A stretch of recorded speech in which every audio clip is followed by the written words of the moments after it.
yose cyaba aricyo kiyaga cyonyine cyo mu birunga kirimo uyu mwuka wica bucece. Ibiyaga byinshi biherereye mu birunga ntabwo byujuje ingingo za ngombwa ngo bishobore kwitekeramo gaze carbonique ku ndiba, kandi ngo bibe biri ahantu iyo gaze ishobora gukubaganywa n'ikintu runaka ngo ikore ibara. Gusa hari ikiyaga kimwe gihangayikishije abahanga kuri iyi ngingo: Kivu.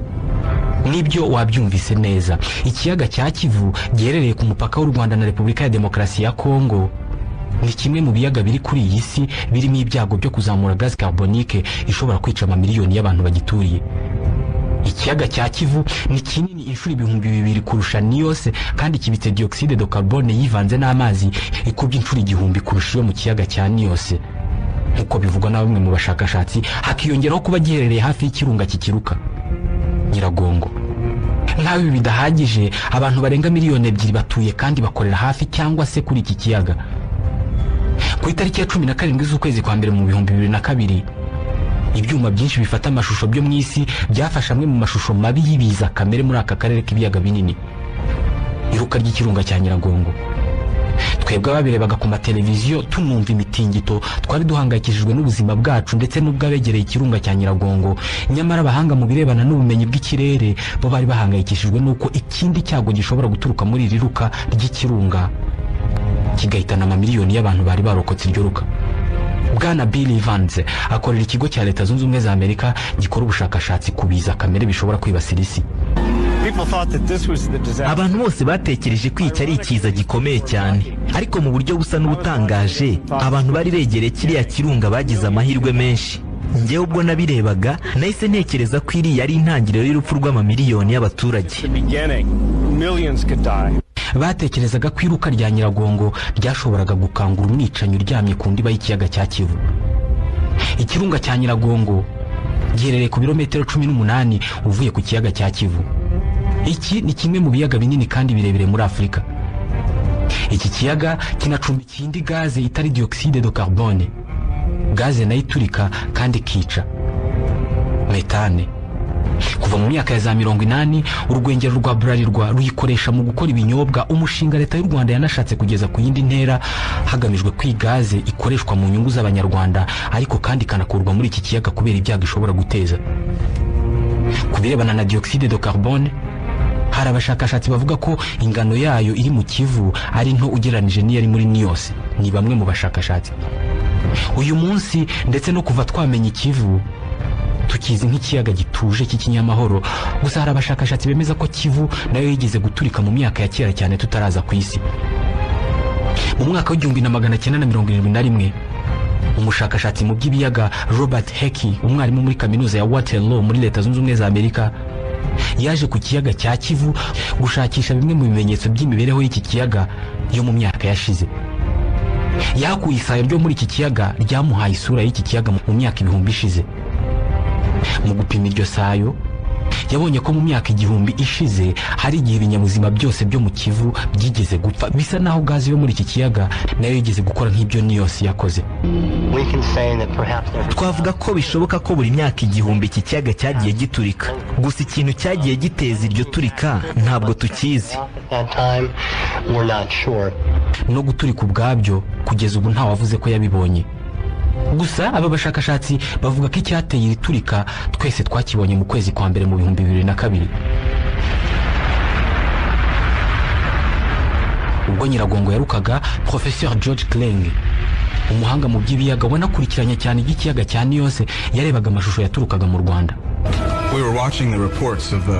Twakurikiranaga inkuru zirebana n'ibikoma by'umuriro byamanukaga ku musozi. Byari bigoye kumenya ingano yabyo mu by'ukuri, ndetse no kumenya niba biri bugere mu kiyaga.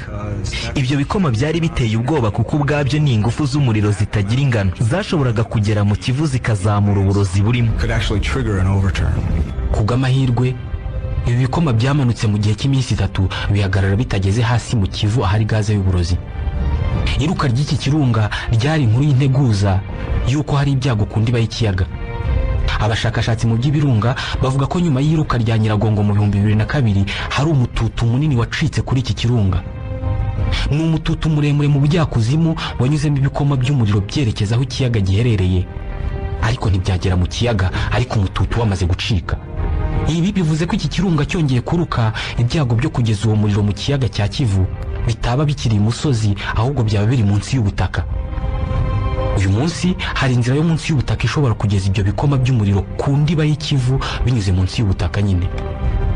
Uwo muriro uramutse ugeze munsi y'Ikivu, icyo wahita ukora ni ukurekura dioxide de carbone iri ku ndiba y'Ikivu ikazamuka igakora ibisa n'ibyakozwe n'iyo muri Nios mu 1986. Aho byaba bitandukaniye nuko ababa bari mu byago hano baba ari miliyoni 2, mu gihe kuri Nios hapfuye abarenga 1700.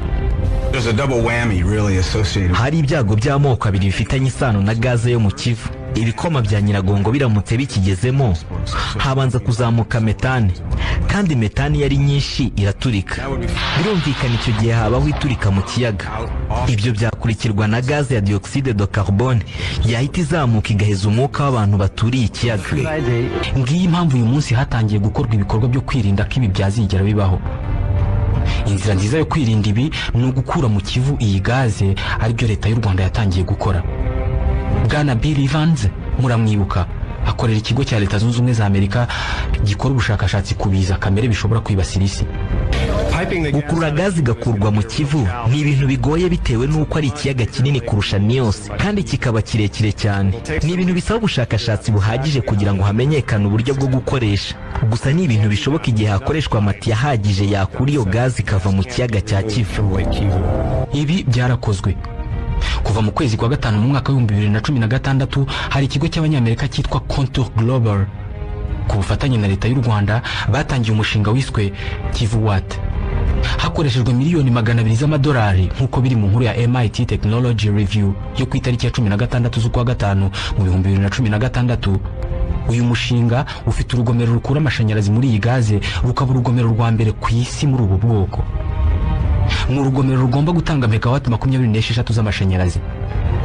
Mu cyiciro cya kabiri cy'uyu mushinga, ikindi kigo cy'abanyamerika cyitwa Symbion gifatanije na leta y'u Rwanda bazubaka urundi rugomero rwa megawati 50 z'amashanyarazi. Uburyo bwo gukura iyi gaze mu Kivu ni nabwo bwakoreshejwe mu kiyaga cya Nios mu mwaka wa 2001. Abashakashatsi b'Abanyakameruni bafatanije n'Abanyamerika bakoresheje ubu buryo bakura gaze yigeze kwica abantu muri Nios. Aho bitandukaniye nuko yo itigeze ikoreshwa mu gutanga amashanyarazi. Aho igikorwa cyo gukura gazi metane mu kiyaga cya Kivu cyatangiriye, ubu none abashakashatsi bavuga ko ibyago byo kuba umunsi umwe iyi gaze yazazamuka ikica abantu bigenda bivaho. Aha niho dusoreje ikiganiro cyo kuri uyu munsi.